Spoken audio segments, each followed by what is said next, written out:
Bienvenidos a Cuboademia, el podcast en donde Diego Jurado junto con sus invitados te compartirán sus experiencias y reflexiones para aplicar la metodología del cubo Rubik, el sistema que te ayuda a llevar una vida en armonía financiera desde las diferentes áreas de tu vida: espiritual, emocional, física, intelectual, de diversión y desde luego la económica. En Cuboademia buscamos que tú mismo identifiques los algoritmos, los hábitos que debes incorporar en tu vida para cada una de las áreas, conscientes de que solo tú puedes definir lo que representan éxito y felicidad. Nos preocupamos porque hagas la mejor inversión de lo más valioso que tienes, tu tiempo. Con ustedes, Diego Jurado. Hola, ¿qué tal estás? Mi nombre es Diego Jurado, de diegojurado.com, y te agradezco que estés de nuevo con nosotros en Cuboademia, este espacio donde nos hemos marcado como objetivo compartir contigo experiencias y reflexiones que nos inspiren y nos ayuden a llevar una vida en armonía financiera. Para eso hoy nos acompaña Juan Mario Gómez, este ingeniero formado en Estados Unidos y actualmente director de negocios y vicepresidente de ventas y marketing en la industria de la moda. Qué bueno que nos acompañes, Juan. Cuéntanos algo más de ti, quién eres y qué te gustaría aportarle a la comunidad de Cuboademia. Bueno, muy buenos días, Diego. Muchas gracias por el espacio. Siempre muy contentos de poder contribuir a la comunidad. Una pregunta muy amplia, ¿no?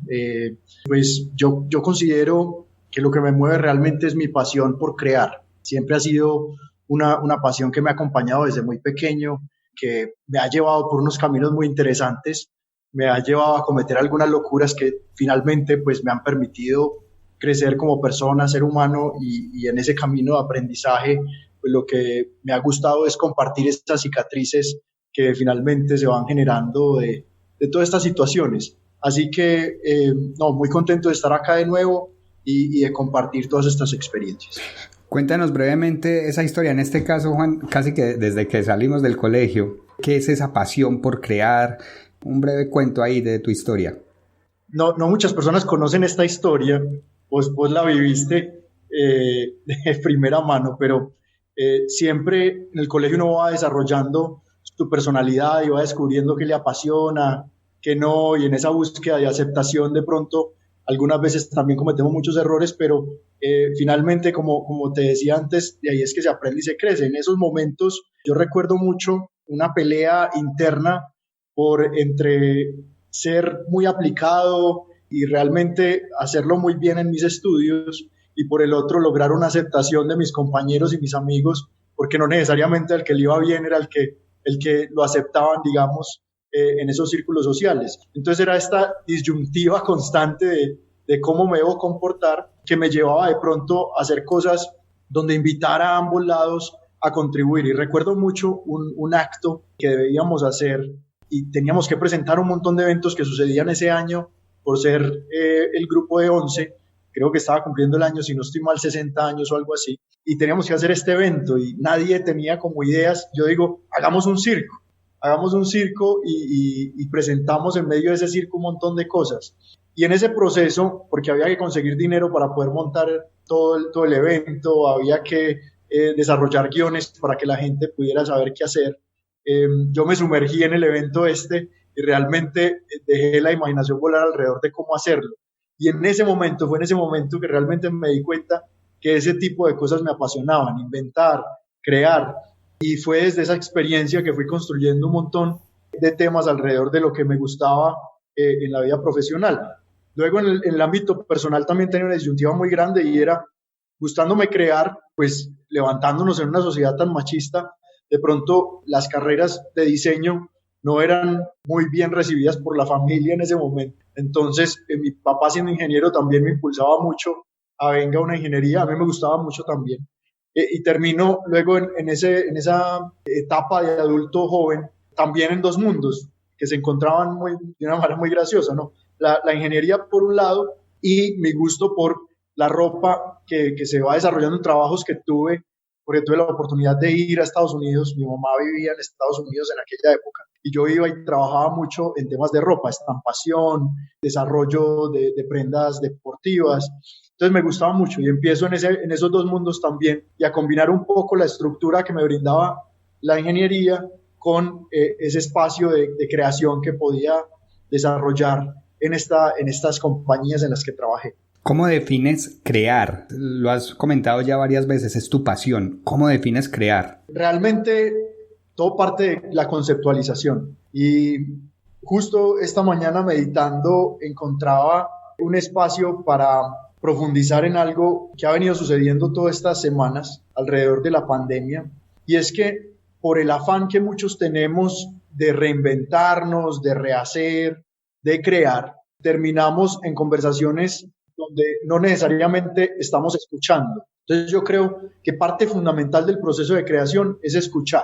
No escuchar solamente a las personas, sino escuchar al ambiente, escuchar a tus clientes, escucharte a ti mismo, escuchar muy bien, porque tanto ruido, tanto estrés, tantas situaciones finalmente siento que bloquean un poco ese proceso creativo, ya que no tienes todos los elementos necesarios para poder trabajarlo. Yo creo que crear parte de la escucha, de la habilidad de entender todo el ambiente, todo el alrededor. Luego, crear viene partiendo de esa realidad, porque sí es muy fácil decir, no, me voy a inventar tal cosa, pero tiene un propósito, y si no tiene un propósito, entonces, ¿qué estás creando? Entonces, yo creo que parte de la escucha, parte de entender cuáles son las necesidades después de esa escucha, identificando esas necesidades, empieza simplemente a armar el cubito, como tú muy bien lo dices, ¿no? Empieza a coger todas esas partecitas y empiézalas a poner en el lugar que son, y antes de que te des cuenta, creaste. Muchas veces las personas piensan, no, es que yo no soy creativo, o yo no sé diseñar, o yo no sé dibujar, o ese lado de mi hemisferio cerebral no funciona bien, pero realmente es muy fácil crear si escuchas muy bien. ¿Qué recomiendas entonces para crear o escuchar en un mundo tan ruidoso? O en un mundo, como nos decías hace un momento, nos ponemos normalmente ante estas disyuntivas y entonces preferimos como destacar, estar en el grupo que nos acepten o más bien enfocarnos en eso que nos apasiona independiente de lo que piensen de mí. Mira que a veces la vida es buena contigo y te pone personas correctas en tu camino y a veces también es correcta y te pone difíciles para que aprendas. Entonces yo soy de los que veo el vaso medio lleno y me gusta verlo también así, ¿no? Y es siempre estar preparado para aprender. Estar en un círculo buscando aceptación, desde el principio te está diciendo que estás en el círculo incorrecto. Solo nadie lo logra. Todo lo que hemos logrado hacer finalmente en Everfeed parte de un trabajo en equipo y de habernos rodeado de las personas correctas. Y yo creo que incluso en aquella época del colegio contamos con mucha suerte porque yo no conozco la primer persona que me cuente que todavía después de 20 años, más de 60 personas se hablan en un grupo y se quieren y se apoyan y bueno, es interesante cómo en este círculo pues hay tantas personas que hoy están contribuyendo a la sociedad y creo que eso es parte también de lo que deberíamos estar buscando cuando conformamos equipos y cuando estamos buscando rodearnos de personas, es no buscar aceptación, es entender que lo que necesitamos es complementarnos y crear un ambiente donde podamos todos crecer. Me contabas que te tocó aprender a los golpes. ¿Cuáles han sido esas experiencias que te han generado esas cicatrices de las que hoy aprendes, de las que hoy sabes? Ay, bueno, pues la locura y el afán de crecer me ha llevado por unos caminos muy interesantes. Yo, estando en New Jersey y estudiando, tuve varios trabajos, como te comentaba, muchos de ellos en la industria textil. Llegó la oportunidad de trabajar para una multinacional y muchas veces también nos enseñaban en esta cultura que vivíamos que no hay nada mejor, o sea, eso te decía el abuelo del papá, no hay nada mejor que trabajar con una multinacional, hermano, y cuide su trabajito para que le dure 40 años. Entonces era como que básicamente nos estaban sentenciando a una vida alrededor de un solo trabajo en una sola empresa. Creo que la dinámica global ha sido muy bonita porque nos ha permitido ver que ese no necesariamente es el camino si no lo quieres. Y pues en aquella época pues tenía todas estas voces sabias que me decían, uy, no, ojo. Y bueno, sí era muy atractiva la oportunidad en su momento y terminé trabajando para JP Morgan Chase en New York, justo al lado de donde fue todo el tema del 9/11, en el edificio. ¿Ahí estabas Chase allí Morgan. En esa época o qué? Justo antes, 6 meses antes de que sucediera, estaba trabajando allí por cosas de la vida. Pues yo estudié también con las uñas, igual a la universidad, yo tenía algo que se llama Financial Aid, entonces el gobierno me ayudaba para poder pagar. Y con este programa que tenía JP Morgan Chase, ellos también me ayudaban para estudiar. Entonces yo estudiaba en un community college, que es básicamente como una universidad pública, pero de más fácil acceso allá que acá. Y eso te lleva también igual a adquirir cierta manera de hablar, que no era, digamos, la más educada, entonces es un slang en inglés bastante particular y se usan palabras bastante particulares que no son aceptadas en el mundo de negocios.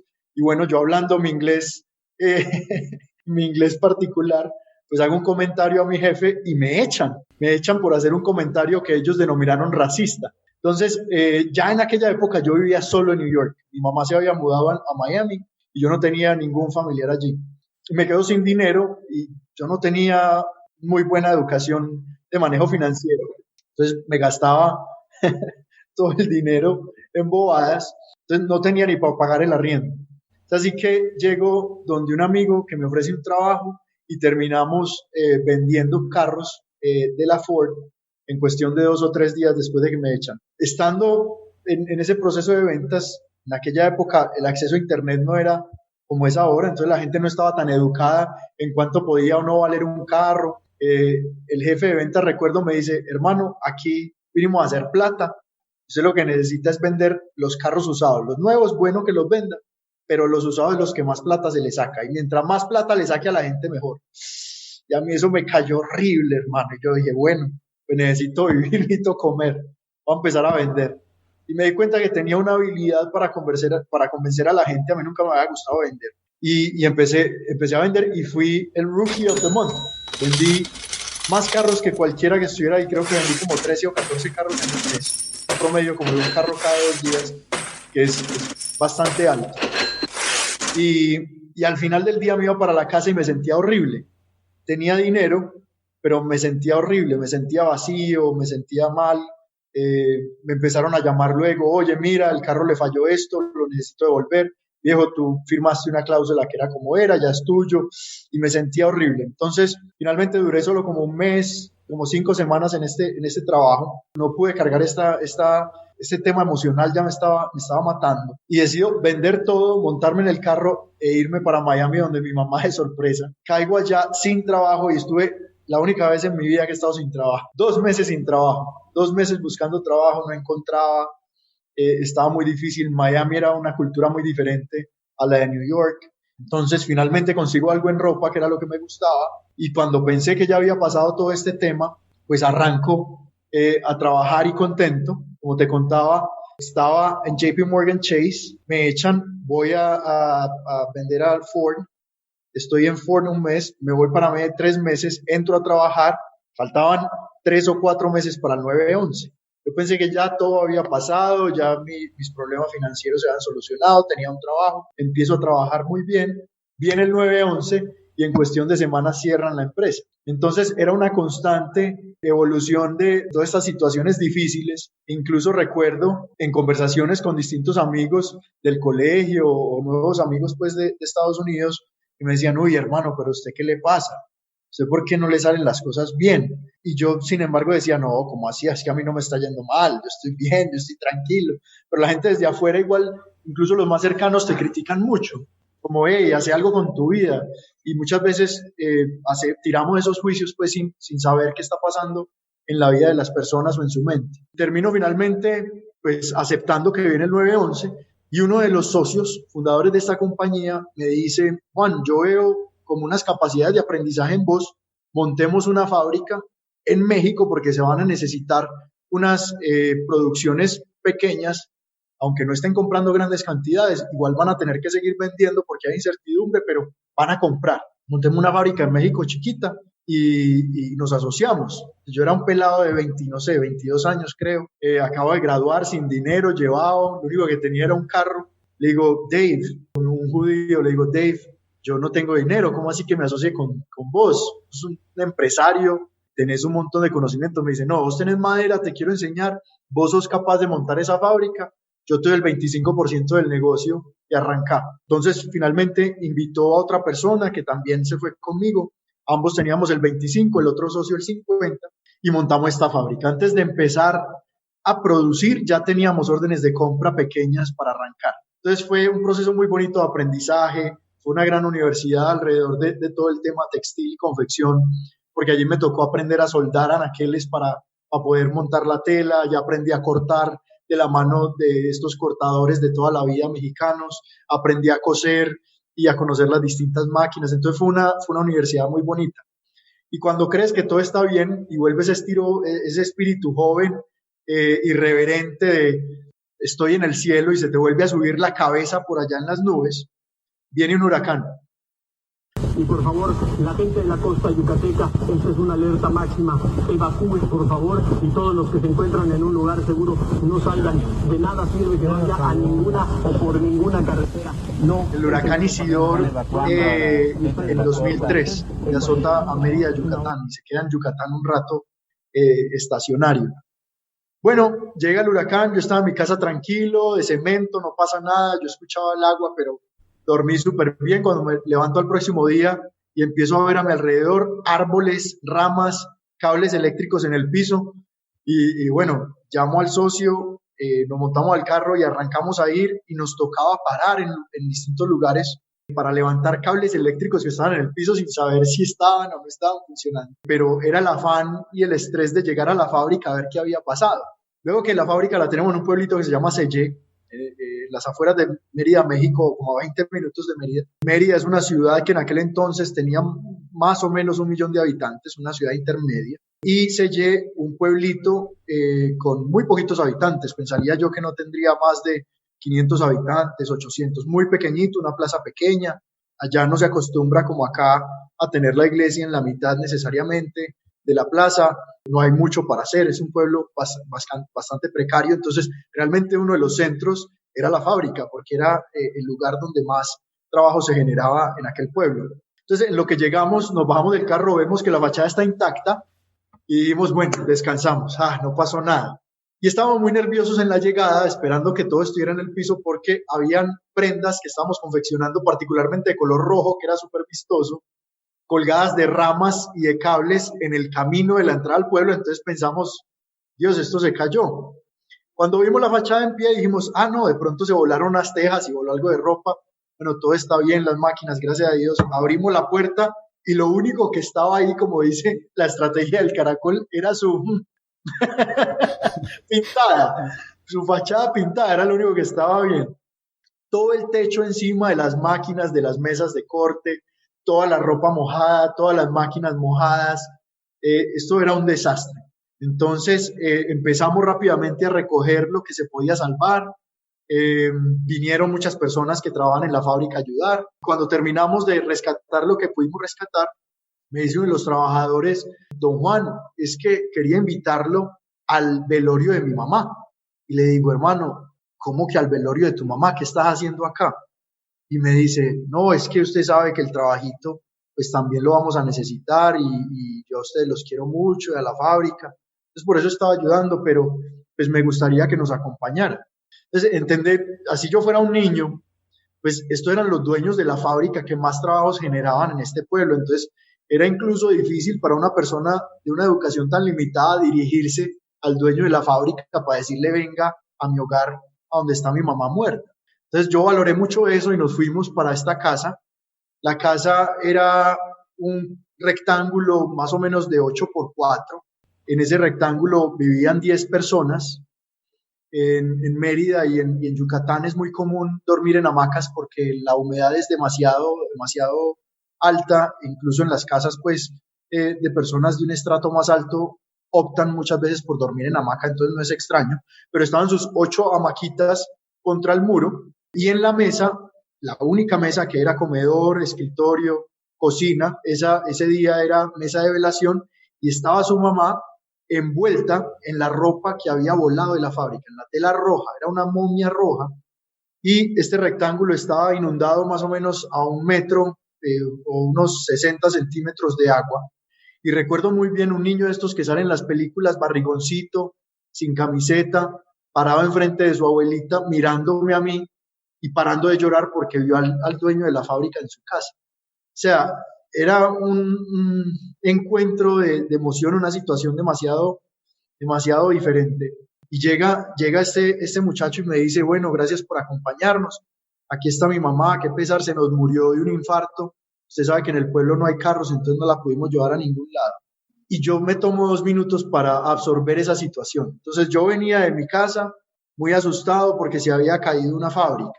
Yo venía de mi casa de ver un montón de cosas tiradas, pero dejé una casa en perfecto estado, limpia, con camita, tenía que comer. Cuando veo la fábrica que se estaba cayendo y que estaba despedazada, por dentro empecé a gritar ¿por qué a mí? ¿Por qué me pasa y por qué me siga pasando? Y fue en ese momento, justo en ese momento que digo, Dios es muy grande. ¿Cómo me pone enfrente una situación de estas? O llámalo universo, o llámalo quien lo quieras llamar. Pero para mí fue un momento de encuentro de fe conmigo y con el universo. Fue entrar en paz con un montón de cosas que yo traía en la cabeza que eran bastante superficiales y que en ese momento perdieron todo su valor. Entonces, ver esta situación de un hombre que tenía su casa inundada, no tenía trabajo, no tenía mamá y que había sacado un espacio para ayudar a alguien más, realmente me hizo sentir extremadamente afortunado. De ahí, Diego, fue que pasaron días muy duros, pues no pudimos abrir la fábrica, no tuve plata para comer algunas veces, me tocó inventarme un montón de que crear oportunidades, pero yo andaba feliz en mi carro, que se le dañó el aire acondicionado en el lugar más húmedo del planeta que he estado, sudando con un berraco y yo sacaba la cabeza como un perrito y gritaba incluso, gracias Dios mío, gracias por estar vivo, gracias por tener la oportunidad de seguir creando, gracias por la oportunidad de seguir trabajando. Y fue un momento muy bonito de la vida porque realmente yo creo que me dio la madera que me hacía falta para seguir enfrentando todos esos momentos difíciles que puede traer la vida. Con todo este aprendizaje, ¿cómo luego se da tu llegada a Everfeed? Estas voces que seguían criticando un poco, pues ahora sí que se armaron de crítica.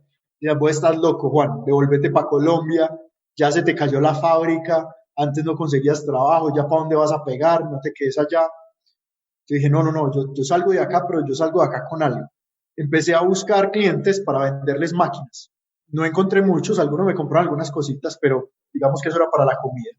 Y llegué a un cliente que le cosíamos alguna ropa, que le cortaba un socio muy grande de corte allá en Mérida, y nos daba trabajito de vez en cuando. Entonces nos dijo, mira, yo tengo este cliente que se llama Cintas, cortate algunas cosas. Lo llamo a él y me dice, mira, Juan, esta compañía vos sabes que es muy buena, y yo sé que a vos te gusta pues tu negocio y todo, pero no estaría de más que tengas experiencia en una empresa de estas tan buena. Están buscando a alguien para que se vaya para Miami a trabajar en producción, y vos conoces mucho de esto, has aprendido mucho de esto acá, llámate a este tipo. Entonces llamé al tipo, le conté mi historia, se sorprendió mucho, me dijo, uy, vos tan joven con una historia de esas, te voy a poner en contacto con el vicepresidente que va a abrir la oficina. Ya, listo. Pues el hombre finalmente me contesta, estaba en Chicago, se mudaba a Miami, le gustó mucho la historia y me dijo, veámonos en Miami en diciembre. Le dije, listo, Robert, yo voy a cerrar toda la fábrica y todo acá. Estoy diciendo que esto era por ahí un octubre, un septiembre, finales de septiembre, octubre. No, perdón. Creo que el huracán fue como en septiembre. En octubre ya estaba teniendo esta conversación y me mudé como en noviembre, finales, para Miami. Cuando me mudo para mi gran entrevista, el tipo me llama y me dice, Juan, se me va a enredar un poco la mudanza, me voy para Miami en enero, entonces nos vemos en enero. En diciembre nadie consigue trabajo y yo ya no tenía casi nada de plata. Lo que había logrado vender me lo llevé y me dio para comprarme un carrito, porque en Miami, los que no han estado, pues si no tienes carro es muy difícil moverse. Y me compré lo que allá llaman un transportation, que es un carrito muy barato y que te lleva de A a B, pero cero lujos. Me estaba moviendo en este carrito, pero pues la gasolina, la comida, no sé qué. Mi mejor amigo, un gran amigo, me recibe en su casa. Entonces me dice, tranquilo, no tienes que pagar renta, si puedes colaborar para el mercado o algo, pero aquí vas a tener tu cama. El hombre y su mamá me recibieron en su casa y allá estuve y empecé a buscar trabajo y nada, un mes sin trabajo. Cuando finalmente llega la llamada de alguien que me había entrevistado y esta empresa entonces me dice, bueno, vamos a trabajar, y yo no había sentido como un buen clic cultural, entonces le di un poco de largas, le dije, dame una semana para pensarlo. Dijo, listo, pero solo una semana. Y el señor me dijo, listo, lo voy a esperar una semana para que lo piense. En lo que yo estaba pensando y meditando, me llaman este señor de Cintas y me dice, listo, llegué, vamos a entrevistarnos. Y ya no, esto es, por aquí me están mostrando el camino. Entonces me fui, me entrevisté con el hombre, él me dice, Juan, esta es la primera entrevista de 5, aquí tenemos un proceso que se llama Meticulous Hiring, y yo ya la última plata que había tenido me la había gastado para la gasolina de ir a esa entrevista. Yo, no, tranquilo, claro, 5 entrevistas, no hay problema, por dentro muriendo. Y me dice, cuando terminó la entrevista, pero vení, aprovechemos a ver si puedo hacerte otra entrevista hoy, voy a buscar a otro gerente. Con suerte estaba el otro gerente ahí, me hicieron la otra entrevista, conversaron, espérame un momentico. Como a los 15 minutos sale y me dice, vení, intentemos hacer otra entrevista. Bueno, claro que sí, me entrevistaron con el líder de diseño. Terminamos, vení, ¿por qué no vamos a almorzar? Y conversamos, entonces fuimos a almorzar, conversamos un rato, nos reímos. Bueno, ese día ya conseguiste almuerzo ese día. No, claro, me invitaron a almorzar, pucha, y ya dije, me ahorré 2 viajes de gasolina, vamos bien. Cuando llegamos, me dice, Juan, vamos a ver si hacemos la cuarta. Y así que hicimos la quinta, y entré a las 8 de la mañana, salí a las 5 de la tarde. Cuando vamos saliendo, yo venía de México de comer muchos tacos que me encantan, amo la comida mexicana, y amo México, un gran país. Y me dicen, Juan, pues todo muy chévere, me gustaría ofrecerte la posición, pero 2 temas. Primero, si entras a esta empresa, tenés que usar corbata. Yo fui con saco, pero sin corbata. Y te tenés que afeitar. Yo tenía un candadito. Venía bien gordito de México. Y le digo, no, Robert, tranquilo, no tengo problema, me pongo corbata y me afeito. Así que bueno, voy a mi casa a esperar el paquete de contratación, eventualmente me llega. Empiezo a trabajar en esta compañía que transcurren, Diego, un poco más de 11 años, 7 posiciones, y una de ellas, yo sé que está muy larga la historia, pero necesitaba contestarte bien la pregunta. Fueron las oportunidades que se vinieron dando en Cintas las que me trajeron a Everfeed. En el 2006-2007, cuando yo lideraba el Caribe y Latinoamérica para Cintas, que Cintas es una corporación de unos 35,000 empleados, 6 o 7 billones de dólares en ventas, una corporación muy grande, y yo estaba negociando para el Caribe y Latinoamérica.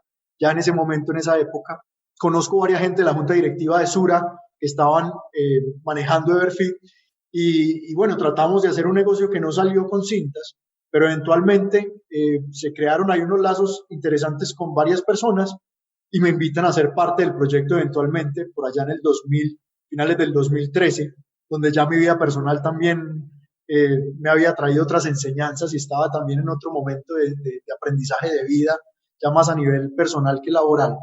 Lamentablemente muchas veces viene así, y es lo que me trae. Todos esos eventos finalmente me traen a tomar la decisión de dejar todo en Estados Unidos y venirme a este nuevo proyecto de Everfeed hace ya casi 6 años. Llegas a Everfeed y ¿qué te encuentras? Pues cuando llego a Everfeed, inicialmente cuando conocí los socios y empecé a mirar la empresa, se veía una empresa muy bonita de afuera.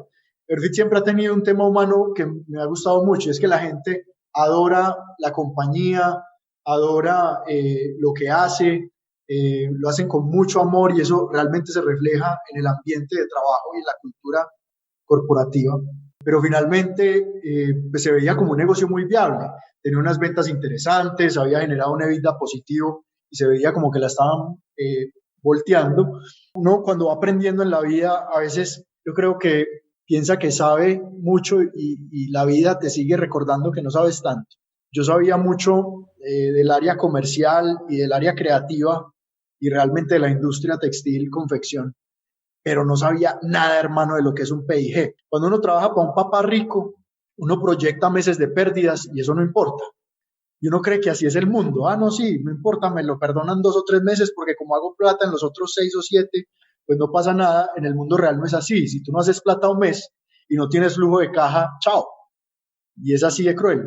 Entonces me encontré con una realidad. Me encontré con una realidad de una compañía que no tenía papá rico, que tenía que subsistir y que no podía tener meses en blanco. Y eso para mí aceptarlo y entenderlo fue muy difícil. Entonces fue un año de aprendizaje muy bravo, fue un año de aceptar que había tomado una decisión un poco apresurada, que no había medido todo muy bien, y eso nos llevó a tomar unas decisiones bien difíciles, más para el orgullo que para la fábrica, y es llevar la empresa a 11 y 16. Pero realmente no era una empresa viable económicamente. Y eso nos trajo después un montón de aprendizajes. Eso fue lo que nos encontramos. Pues esa historia sí que está para profundizarla en otro momento. Estamos hablando con Juan Mario Gómez, una persona llena de entornos. El 9/11 lo afectó, lleno de huracanes, incluso la muerte ha estado en torno a él y aún así sigue con su pasión por crear. Juan, te cuento que Papelería El Punto, una empresa que a través de la distribución de insumos y elementos para oficina se preocupa porque las personas disfruten de su trabajo, patrocina Cubademia y nos pide que te preguntemos qué es lo que más disfrutas hoy de tu trabajo. Lo más bonito del trabajo hoy es que todos estos momentos difíciles te dan oportunidades de crear. Entonces, finalmente se une con mi pasión. Y he venido descubriendo algo muy chévere y es que tú puedes muchas veces crear negocios viables apoyando causas. Entonces, lo que más estoy disfrutando ahora es poder ayudar a empresas, ayudar a personas a redescubrirse, a mirar que hay oportunidades y ayudarles a crear. Entonces, hoy ese proceso creativo de reinvención es lo que más disfruto en este momento, Diego. Te cuento que en Cubademia proponemos la figura del cubo Rubik como una idea para encontrar balance en las diferentes áreas de la vida. Compártenos algunos de tus hábitos para cada una de estas áreas. Por ejemplo, la parte blanca es el área espiritual. Ya nos hablabas algo de esto, nos compartiste que haces meditación. ¿Qué hábitos tienes para esta área blanca? Mira que el espíritu está extremadamente ligado con lo físico y es un reflejo directo. Entonces, mi salud, por todo esto que te conté, se vio muy afectada en el tiempo y eso me llevó a explorar diferentes maneras de ejercitar. Entonces, no necesariamente pues tiene que ser ir al gimnasio. Es fácil encontrar a veces cosas que sean más fáciles para nosotros, que no necesariamente te exijan tanto. Solamente salir a caminar puede ser un buen momento para meditar y explorar toda esa parte adentro de ti que a veces estás callando por todo el ruido. Pero como les comentaba al inicio, Diego, yo creo que es buscar un espacio donde todo ese ruido exterior finalmente logras callarlo y te escuchas a ti, donde puedas poner tus pensamientos en orden. Mi meditación esta mañana fue muy simple. Me desperté, recé, oré y finalmente me quedé pensando en cómo organizar mi día y me puse a pensar sobre qué había pasado la semana, hacer un pequeño resumen de la semana, pero de manera tranquila, no agitada, pensando en trabajo, sino más alrededor humano de con quién había conversado, qué había aprendido, qué momentos fueron buenos, dónde reaccioné mal o bien. Y finalmente esto viene acompañado mucho de un manejo de tu inteligencia emocional y es estar sumamente enterados todo el tiempo de cómo todas estas emociones que están filtrando nuestros pensamientos actúan a favor o en contra de lo que quieres lograr. Nos vamos al área azul del desarrollo intelectual. ¿Qué hábitos tienes para aprender cada día algo nuevo? A mí me encantan muchas de las redes sociales que muchas veces se usan nada más que para pasar el rato, pero seguir ciertas personas o ciertas cuentas te puede traer información interesante. Lo que yo siempre busco es indagar. Entonces, no soy una persona muy disciplinada alrededor de sentarme a leerme un libro completo, a comérmelo o a estudiar horas de algo. Me gusta estudiar las cosas que realmente me apasionan. Entonces, estuve en clases de ilustración hace poco para aprender rendering porque pues no me iba muy bien. Colorear para mí era muy divertido, pero no tenía mucha técnica, entonces fui y lo hice y lo hacía en diferentes momentos. Cuando encuentro algo que me está apasionando, por ejemplo ahora con toda esta ropa de protección, entonces busco espacios y artículos y voy a los lugares correctos donde sé que voy a encontrar buena información alrededor de esto. Entonces me gusta estudiar de manera muy dinámica, aprendiendo y escuchando mucho, como les decía al principio, para mí eso siempre es clave, escuchando muchísimo a los expertos y corroborando esa información, indagándola y volviendo a distintas fuentes para contrastarla. Creo que en el contraste de la información es donde está la clave de un aprendizaje profundo. El área verde es como de lo natural. Y aquí hablamos de la salud.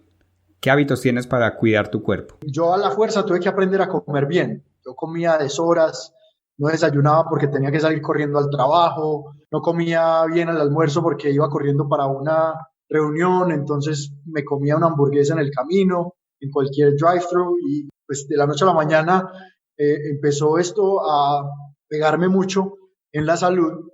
Yo sufro del colon, ya consecuencias de todos estos malos hábitos, y llegó un punto donde ya me reventó tan feo el tema del estrés y de la mala alimentación que me tocó a la fuerza finalmente aprender a comer bien. Entonces, lo principal que hago es comer a la hora que es. Desayuno cuando me levanto, almuerzo en un horario regular, como si tengo hambre. Si no tengo hambre, no como. No necesariamente es empujar el cuerpo a comer en la hora que es, pero si llevas un buen hábito irregular, pues te debería estar dando hambre más o menos a las mismas horas, y eso es bueno.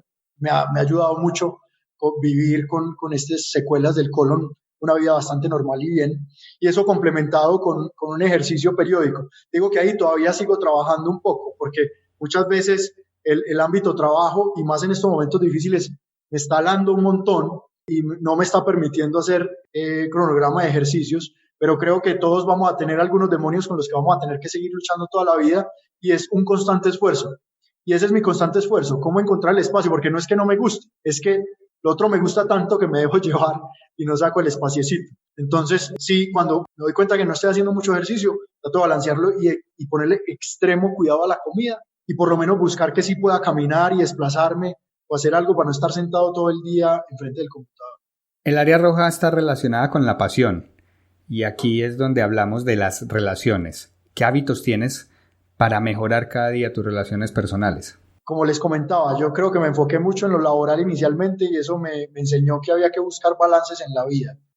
Una de las áreas que más descuidé, siento yo, al principio de toda esta odisea en la universidad, durante el huracán y demás, fue mi familia. Siento que parte de ese descubrimiento, que era un balance importante, fue la decisión de regresar a Colombia. Aquí están mis abuelos que me criaron de niño, y poder estar cerca de ellos es importante, tener un contacto más periódico con ellos, entonces entender en qué están, cómo están, y no necesariamente es estar encima de ellos o con ellos físicamente todo el tiempo, pero sí estar involucrado en sus vidas. Entonces, encontrar cómo le aportamos a esos que más queremos, aceptándolos. Creo que ha sido la enseñanza de unas relaciones muy sanas, la aceptación y realmente querer contribuir al bienestar de todos a tu alrededor. El área naranja tiene que ver con la diversión. ¿Cómo te das lujo? Ahí sí no me ha fallado mucho, hermano. Y no hablo de lujos extravagantes realmente. Para mí un lujo es poderme tomar una cerveza con un amigo, y trato de darme ese tipo de lujos lo más que puedo. Realmente tengo grandes amigos de muchos años. Muchas personas dicen que no hay amigos. Yo creo que sí hay muchos, y gracias a Dios tengo demasiados.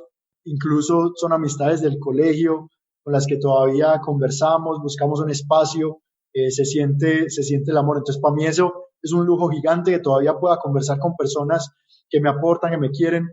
Sí hay cosas que me gustan mucho, pues estando en la ropa, me encanta la ropa. Entonces, cuando veo una excusa para conseguir algo, siempre buscando economía y buscando pues las promociones también para cuidar la billetera, pero trato de estar bien y de sentirme bien, porque es algo importante para mí. Y finalmente, mi hogar, mi espacio. Para mí mi espacio es muy importante, entonces constantemente estoy invirtiendo en cómo mejorarlo, todo este tema creativo de crear espacios que me brinden diferentes sensaciones, ¿no? Que el área de la oficina sí me ayude a enfocarme en trabajar, que mi espacio en mi cuarto sea extremadamente cómodo y me relaje, que mi área social invite a las personas y las haga sentir bien. Entonces, esos son como los lujitos que más me gusta darme. Por mi trabajo yo viajo demasiado, realmente no gasto tanto en viajar, pero creo que si no, mi trabajo no fuera viajar, posiblemente gastaría muchísimo más en eso, porque me encanta ver muchas culturas. Y cuando no estoy viajando por trabajo, realmente busco viajar para conocer. Yo creo que eso también nos hace más grandes personas, y nos abre la mente mucho a ser más tolerantes. Ok, y esto nos lleva al área amarilla. Esta ya es la parte material, la parte financiera. Compártenos tus tips financieros. Nos decías antes que no tenías educación financiera y en algún momento lo fuiste aprendiendo. ¿Cuáles son esos tips que tienes ahora? Mira, es muy, muy chévere cómo todo se une, ¿cierto? Todo está completamente unido. Parte de aprender a manejar mejor mis finanzas vino de rodearme de las personas correctas. Y es que tú debes, como persona, creo que entender muy bien dónde aportas y dónde no, cuáles son esas características que te hacen diferente y donde sientes que realmente puedes crecer tú solito, ejercitándote, y en qué áreas necesitas un coach de vida, porque realmente careces completamente de eso. Yo carecía completamente de una educación financiera, y me rodeé de personas que alrededor del tiempo me han venido enseñando diferentes cosas. Ahora tengo un coach muy chévere en la empresa. No es Diego Jurado. el hombre y yo trabajamos en equipo y él es una cabeza financiera muy chévere. Entonces, él ha sido muy juicioso en su vida y ha aprendido mucho de él. Entonces, los tips importantes los vengo aprendiendo desde muy chiquito y es, pues no te gastes más de lo que te ganas, ¿cierto? Pero sí establece metas cortas, medianas y a largo plazo. Y eso te puede permitir entender dónde tomar riesgos y dónde no. Afortunada o desafortunadamente yo tengo un espíritu de algo riesgo. Incluso me gustan los deportes extremos, me gusta la adrenalina y siento que un poco aplico con mis finanzas ese tema y algunas veces han sido unas ganancias bastante grandes y otras donde las pérdidas han sido bastante grandes, pero creo que eso se trata también un poco de divertirse y de no tomarlo tan serio, porque creo que finalmente lo que deberíamos perseguir no es tener mucho dinero o acumular muchas cosas, sino llegar a un punto donde nos sintamos cómodos. Y yo hablaba mucho con un amigo en algún momento de mi vida donde estábamos muy bien, ¿cuánto es suficiente? En ese momento no tuve la respuesta. Ya después que abandoné un montón de cosas para poder encontrar este balance, digo, realmente tú tienes suficiente cuando te sientes libre financieramente. Y yo hablo de libertad financiera cuando hablo de alguien que se puede comer una arepita cuando la quiso comer, que se puede dar el gusto de ir a comerse alguna pizza o darse algún lujito, algún restaurante o pedir un domicilio cuando lo quiso hacer. Y la vida no es pedir domicilios todos los días, o la vida no es ir en viajes a lugares exóticos todos los días, todo cansa. Entonces, buscando ese balance de las cositas que te hagan feliz desde el punto de vista financiero, cómo estableces esas diferentes metas y vas logrando darte esos gusticos que te gustan sintiéndote libre financieramente. Excelente, qué bueno. Además, qué bueno que nos hablas de la importancia de tener un coach financiero. Mira, eso nos sirve aquí. Oye, Juan, pues estamos llegando al final de nuestro episodio de hoy, pero antes me gustaría saber de todo lo que nos has compartido, ¿con qué te encantaría que se quedara la audiencia? Diego, yo he tenido muchas conversaciones en estas semanas, en este mes y medio que ha sido tan difícil para tantas personas y me han dicho cosas como: Juan, ayúdanos a conseguir algo de producción, nosotros no reaccionamos tan rápido como ustedes. Me han dicho cosas como: hey, qué chévere ustedes que tienen trabajo. O sea, un montón de comentarios que siento van un poco más alrededor de cómo las personas sienten que algo les pasó y que de pronto fue porque les pasó a ellos. Y realmente deberíamos enfocarnos, y este yo creo que puede ser el regalo más bonito que les dejo, es enfocarnos en nosotros y en lo que nosotros podemos lograr desde nuestras iniciativas. No fue el universo que te está castigando, no es que se va a acabar el mundo porque no sé qué. Enfoquémonos en nosotros y en cómo buscamos oportunidades que existen en estos momentos de cambio. Entonces, lograr esa conciencia y lograr entender que lo único constante en el mundo es el cambio y que si nosotros no nos ajustamos a ese cambio, pues nos va a llevar toda esta situación.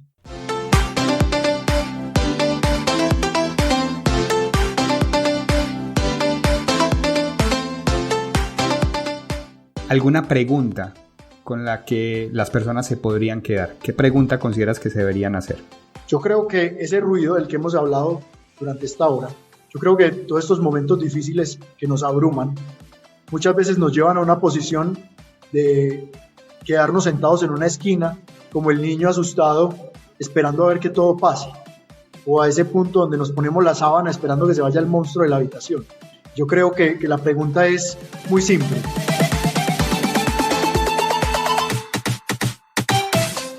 ¿Qué paso estoy tomando hoy para hacer de mi situación algo mejor? ¿Qué estoy haciendo hoy? Un simple paso, muy sencillo. De acuerdo, Juan. Pues muchas gracias por habernos regalado este espacio. ¿En dónde te pueden encontrar? ¿Dónde pueden saber más de ti? Claro que sí. Lo más fácil por redes, en Instagram, juanma.evrfit, como abreviado de Everfit, juanma.evrfit. En Instagram, por ahí es un lugar donde siempre estoy contestando y atento a comentarios, ya que lo uso más que todo para trabajo, así que ese es el lugar más fácil de encontrar. Pues excelente, Juan. Y con esto llegamos al final de nuestro episodio de hoy. Recuerda que este espacio está patrocinado por El Punto, una empresa que se dedica a hacer que las personas disfruten de su trabajo a través de la distribución de insumos de papelería, aseo, cafetería, botiquín, seguridad industrial y tecnología. Les encuentras en internet, en su sitio web elpunto.com.co. Dedica tiempo a tus clientes. El Punto se dedica a tu empresa. Si llegaste hasta aquí, realmente espero que hayas sentido toda la emoción que Juan y la energía que Juan nos ha compartido. La manera de saber sobrellevar huracanes, caídas de edificios, muertes. Que te quedes con sus hábitos y empiezas a aplicar los que más te hayan llamado la atención. Si te gustó, además de suscribirte y dejarnos tu valoración, compártelo con quien consideres que le puede resultar igual de valioso. Yo te espero en nuestro próximo episodio. Y por lo pronto, recuerda que ser feliz, como el cubo Rubik, es un juego de niños.